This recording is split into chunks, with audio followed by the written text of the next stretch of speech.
Hello friends, आप सभी को नमस्कार। विनय पांडे की धार्मिक विधि कक्षा में आपका स्वागत है। आज का सब्जेक्ट होगा DNA. DNA versus FSL report. DNA क्या है? एक्चुअली डीएनए का जो फुल फॉर्म है, एक प्रकार से एसिड है। इसको हम पर्टिकुलर आपको नाम तो नहीं बता पाएंगे, नाम बहुत बड़ा होता है। जैसे मान लीजिए एग्जांपल दे अपन, डीओ DEOXYRI ऐसा करके उस कंप्यूटर में आप देखेंगे तब कंप्यूटर में आपको सिस्टम में दिख जाएगा इसका फुल फॉर्म।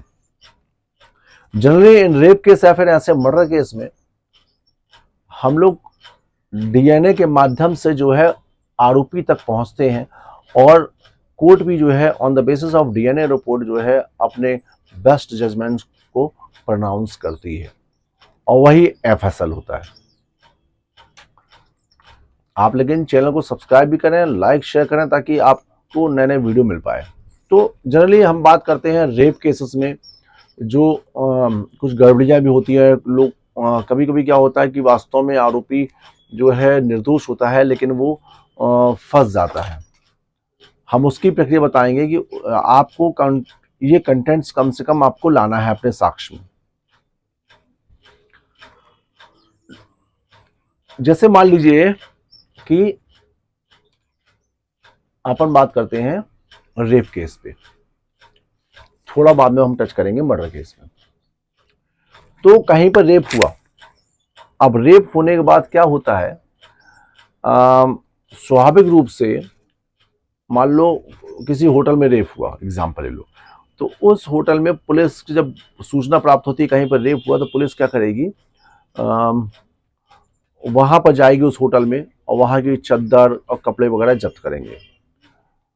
तो जो लड़के या लड़के का उसमें कोई द्रव गिरा होता है, वीड वगैरह गिरा होता है, तो उसको कलेक्ट करते हैं अपन। कलेक्ट करने के बाद उसको अपन ने, पुलिस क्या करती है, उसको सील पैक में रख लेती है। दूसरा तरीके समझिए, लड़की का मेडिकल एग्जामिनेशन होता है। लड़की जब मेडिकल एग्जामिनेशन होता है तो उसकी स्लाइड तैयार करी जाती है। मतलब उसके कुछ कंटेंट्स जो है, उसके अंदर कंटेंट्स निकालती हैं जांच के दौरान, और जांच निकालने के बाद जो है उसको स्लाइड तैयार किया जाता है और उसको भी पन्नी में सील्ड पैक करके पुलिस को हैंड ओवर कर दिया जाता है। ये हो गया लड़की का स्लाइड। मतलब लड़की चाहे ब्लड ले लो, चाहे जो भी चीज, मतलब एक्सपायर ले लो। उसी प्रकार फिर लड़के का, जब लड़का गिरफ्तार होगा तो लड़के का भी डॉक्टर पास पुलिस लेके जाएगी, उसका भी वीड निकलवा के उसको भी सील्ड पैक करेगी। ठीक है ना। दोनों का सैंपल आ गए, लड़की का सैंपल आ गया, लड़की का सैंपल आ गया। अब पुलिस ने क्या किया, उसको उठा के, उस सैंपल का एक भाग उठा के एफएसएल को भेज दिया। जनरली सागर में भी होता था, अब भोपाल में शायद चला गया। एफएसएल में सिर्फ ये बताया जाएगा कि लड़की के स्लाइड में लड़के का वीर पाया गया कि नहीं पाया गया। दूसरे तरीके समझो, जो चद्दर था, जो कपड़े थे, उसमें यह बताया जाएगा कि उस चद्दर में और उस कपड़े में लड़के का वीर था कि नहीं था, या लड़की का वीर था कि नहीं था। समझना डिफरेंस। अपन प्राइमा फेसिए ये तो पा गया कि उस कपड़े में उनके वीर पाए गए। A for male, B for girl, दोनों वीर पाए गए कपड़े में, चद्दर पे। मतलब इस यहां पर कोई लड़का लड़की आए थे। ठीक है, ये हो गया आपका एफएसएल। लेकिन एफएसएल इतना बोल देने से आप आरोपी को सजा नहीं पड़ेगी कि साहब वहां पर तो ये चीजें पाई गई थी और एफएसएल रिपोर्ट में आ गया साहब कि लड़के वीर पाया गया, लड़की भी पाया गया। लेकिन वीर तो किसी और का भी हो सकता है, लड़की का वीर किसी और का हो सकता है, ये प्रूफ नहीं है। तब वहां पे हम जाते हैं डीएनए में। डीएनए में अब डीएनए में क्या होगा कि लड़के का भी रक्त लेंगे, लड़की का भी रक्त लेंगे, फिर मैच करा जाएगा कि ये वीर जो है लड़की का था, ये भी लड़की का है कि नहीं। इसको बोलते हैं डीएनए। एफएसएल ऑफ डिफरेंस क्या आएगा, सिर्फ वीर शब्द का, डीएनए में उसका निकाल दिया जाएगा, ये है इसका है।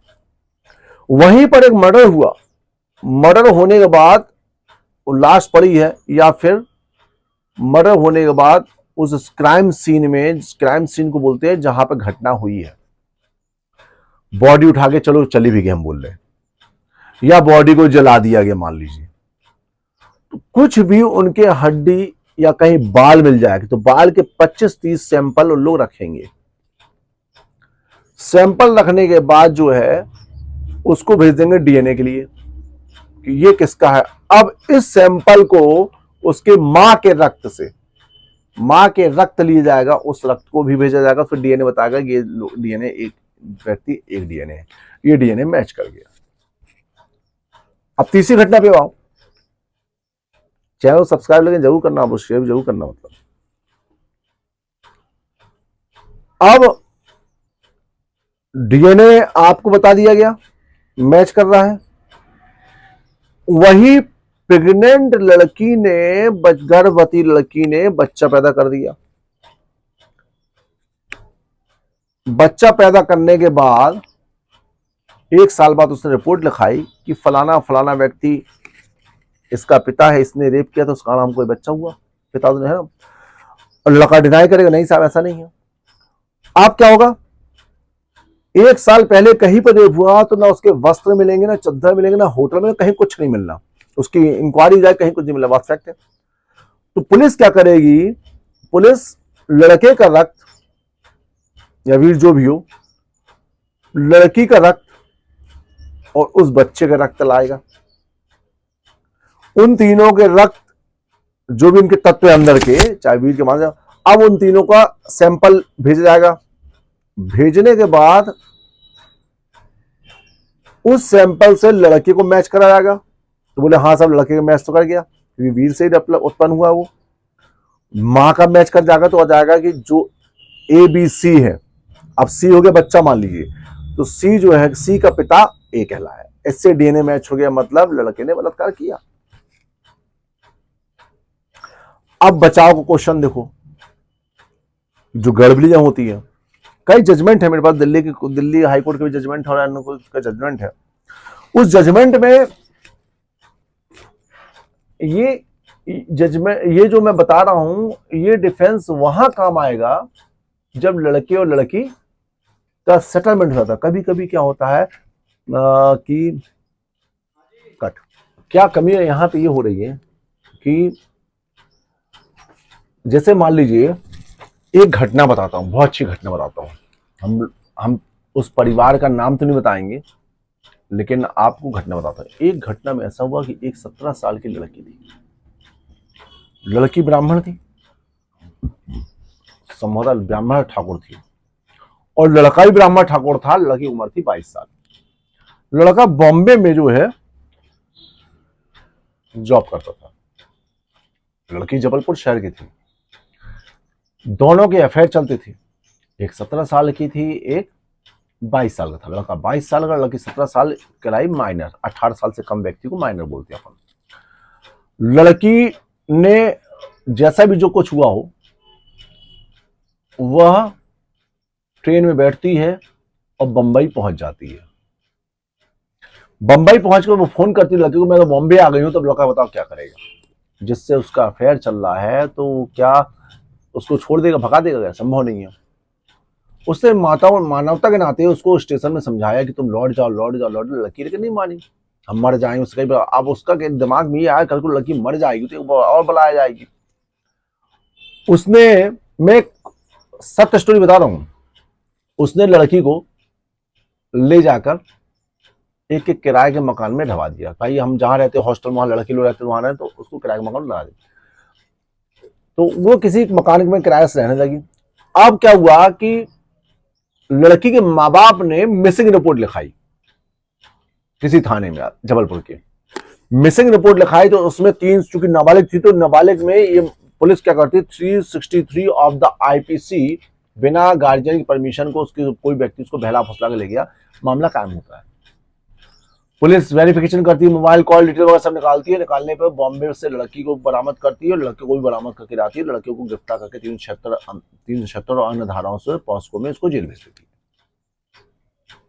परिजन बाद में बात करते हैं कि यार ब्राह्मण भी हैं, सब पढ़े लिखे हैं, अच्छे परिवार से हैं, तो क्यों ना जब हुआ है, सब कुछ हो रहा है, बदनामी भी आगे, तो क्यों ना शादी कर दो उसकी। परिजन रेडी हो गए। On the time of examination before the court, लड़की टर्न हॉस्टाइल। लड़की अपने बयान से पलट गई कि साहब मेरे साथ में कोई रेप किया, मैं तो अपनी मर्जी से वहां गई, सब कुछ गई थी। सारे माता पिता ने सभी सपोर्ट किया कि नहीं साहब कोई रेप नहीं हुआ, कोई सब चीज बातें हुई। एक गलती हो गई केस में। वो गलती ये हो गई कि लड़के ने डिफेंस में जो है एक विटनेस पेश करना चाहा। वो थोड़ी सी गलती हो गई। डिफेंस में वो मकान मालिक को पेश किया बॉम्बे के। वो बॉम्बे आया व्यक्ति, उसने बयान दिया। बयान देने बोला हाँ साहब लड़की यहां रहती थी, हमारे पास रहती थी, लड़की पास नहीं रहती थी। ठीक है। मकान मालिक से क्रॉस एग्जामिनेशन सरकारी वकील ने पूछा। अब उसको क्या मालूम था क्या क्वेश्चन हो जाएगा। तो उसने पूछा कि भाई साहब ये बताइए कि लड़की तो बॉम्बे जबलपुर से आपके पास बॉम्बे आई, तो आपको पहचानते तो रहे नहीं, आपने उसको कमरा कैसे दे दिया। तो उसने बोला लड़का लेके आया था, लड़के ने कमरा दिलवाया। इससे प्रूफ हो गया कि लड़की और लड़का वहां साथ रहते थे। इस आधार पर लड़के को आजीवन कारावास पड़ गई। पूरा मामला सन्नाटा हो गया कोर्ट में। सारे लोग, लड़का तो गश्त खा के गिर गया, शादी होना है, ये होना है, कैसा निर्णय हो गया, बड़ा मुश्किल निर्णय, आप क्या किए जाए। फिर उसकी अपील करी गई हाई कोर्ट में। On the basis of settlement high court ने बेल ग्रांट किया। बताने का तात्पर्य इस केस में यह हुआ कि डिफेंस विटनेस भी पेश करना बड़ा ही सोच समझ के पेश करना चाहिए। लेकिन अब मैं ये बात तो डीएनए से, ये बात ये स्टोरी कहां चली आई, तो ये आ गई। मान लीजिए ऐसा होता यदि वो किराएदार पेश न करता और डीएनए दी दोनों का मैच किया होता, तब लड़का कैसे बचता, एफएसएल मैच होता कैसे बचता। तो उसमें दिल्ली हाईकोर्ट का जजमेंट, मैंने जजमेंट धर्म, आप देखेंगे धर्मविधि.com में आपको जजमेंट्स मिलेंगे। आप इस टाइप के बहुत से जजमेंट्स मिलेंगे।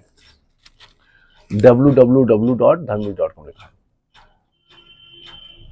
आपको जो क्रॉस एग्जामिनेशन होगा पुलिस से, तो आपको ये पूछना पड़ेगा कि साहब पुलिस ने बलपूर्वक, डराव धमका के बलपूर्वक जो है दोनों का डीएनए निकलवा के वहीं पे जानबूझ के मैच करवाया। अर्थात जो लड़की का कपड़ा था उस लड़की के कपड़े पर लड़की का वीर जबरदस्ती गिराया गया और उसको एफएसएल में भेजा गया, जबकि ऐसी घटना नहीं हुई थी। ये इसके क्रॉस में लाना था कि वो कैसे मैच नहीं होता है। ये आपको डिफेंस पार्ट है। फिर दूसरा विषय एक बताया आपको, लड़के का वीर के संदर्भ में जब डॉक्टर पास जाते हैं अपन, पुलिस लेके जाती है, तो किस अवस्था में डॉक्टर कहां बैठा था, कहां टॉयलेट रूम था, कहां पे वीर का निकाला हुआ, ये जो है इस पे गहन अध्ययन चाहिए। इसमें एफएसएल तो आप डिनाई कर सकते हैं कि एफएसएल में जो दोनों के वीर हैं, चाहे कपड़े में चाहे कहीं पे भी, वो लड़के के नहीं है। लेकिन डीएनए मैच करेंगे तो डीएनए मैच में भी आपको क्वेश्चन लाना पड़ेगा यदि इनकेस में, क्योंकि यदि लड़की बोल देगी, यदि लड़की ये बोल देती है नहीं साहब हमारे साथ तो उसने पूरा बलात्कार किया है तो ये काम नहीं आएगा आपकी बात। लेकिन लड़की यदि आपका समर्थन करती है, दोनों शादी करना चाहते हैं, परिवार सेटलमेंट हो गया है, तो ये ऐसे अपवादों में इस क्वेश्चनों का उपयोग किया जाता है, जिसमें से बड़ी एक मामले में हुआ था कि वहां पे डिफेंस लिया गया था। उन्होंने बताया था कि साहब पुलिस ने बलपूर्वक दोनों के जो है कपड़ों में वीर गिरा के उसको मैच कराए थे और उसको स्लाइड तैयार करके एफएसएल में भेज दिया गया था। तो मैंने आपको बताया डीएनए का मतलब बता दिया। डीएनए मतलब एक ऑथेंटिक जानकारी कि ये द्रव जो है फलाना फलाना व्यक्ति का है, चाहे बाल हो, चाहे हड्डी हो, चाहे मांस हो, चाहे कुछ भी हो, ये डीएनए होता है और ये एफएसएल होता है। क्राइम सीन से इसको कलेक्ट किया जाता है। आपको हमारी वीडियो यदि अच्छी लगी हो तो उसको जरूर सब्सक्राइब करें, लाइक करें और शेयर भी करें। और किसी प्रकार की क्वेरी हो क्राइम संबंधित तो आप स्वाभाविक रूप से हमारे इस कमेंट बॉक्स में उसको लिख करेंगे तो हम उसका एक आपको आंसर देंगे। और खास बात है लॉ स्टूडेंट्स के लिए भी कि जैसे डीएनए टेस्ट, अपने को हवा हवा नहीं चलना कि अपने को बेल कराना है, बेल कराना है, बेल कराना। तो ये बात आप समझ लीजिए, जो बेल होता है, बेल में वकील साहब उपस्थित ना हो, यदि पक्षकार भी उपस्थित हो जाएगा तो कोर्ट अपने विवेक का उपयोग करते हुए बेल ग्रांट करते हैं। तो बेल किसी का करा लेना मतलब आप अच्छे वकील नहीं हो गए हो। महत्वपूर्ण होता है ट्रायल, केस लड़ना। ठीक, advocacy is what is an art, एक कला है वकालत। कॉमन सेंस तो बात है, लेकिन कला भी एक वकालत है कि कौन सा प्रश्न करना। और खास बात है क्रिमिनल एडवोकेसी के अंतर्गत ये महत्वपूर्ण हो जाता है क्या हमको नहीं पूछना। पान के टपरे में खड़े के बकड़ बकड़ करना तो हर कोई जानता है, लेकिन न्यायालय में कितने शब्द कैसा पूछना, क्योंकि आप ज्यादा पूछने से गवाह ना बोलता तो वही आप उसमें ले आओगे। इससे बहुत मात्रा में कन्विक्शंस होते हैं। Like, subscribe. जय श्री कृष्ण। सब्सक्राइब